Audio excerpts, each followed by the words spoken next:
மறந்தும் கூட ஜனவரி மாதம் 24ஆம் தேதியை தவறவிடாதீர்கள். அன்று முருகனுக்கே உகந்த ஸ்கந்த சஷ்டி வருகிறது. அன்று வெறும் 10 ரூபாய் செலவில் இந்த ஒரு பொருளை வாங்கி முருகனை நினைத்து உங்களது வீட்டில் வைத்தால் போதும்.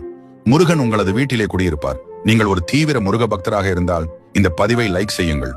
முருகனின் அருள் இருப்பதால் தான் இந்த தகவல் இன்று உங்களை தேடி வந்துள்ளது. அவருக்கு நன்றி சொல்லும் விதமாக மறக்காமல் ஓம் முருகா என்று கமெண்ட் செய்து நமது ஸ்ரீ கண்ணன் சேனலை சப்ஸ்கிரைப் செய்து கொள்ளுங்கள். தை மாத வளர்பிறை சஷ்டி இது சாதாரண நாள் அல்ல. உத்தராயண புண்ணிய காலத்தின் முதல் சஷ்டி. இது ஸ்கந்த சஷ்டி என்றும் அழைக்கப்படுகிறது. அன்று எடுக்கும் முயற்சிகள் அனைத்தும் அந்த ஆண்டு முழுவதும் வெற்றியை தரும் என்பது ஐதீகம்.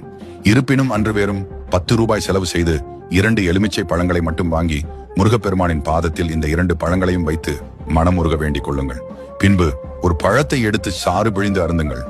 இது உங்கள் உடலுக்கும் ஆன்மாவிற்கும் நேர்மறை ஆற்றலை தரும். 2வது பழத்தில் மஞ்சள் மற்றும் குங்குமம் இட்டு உங்கள் வீட்டு பீரோவில் அல்லது பணப்பெட்டியில் வையுங்கள்.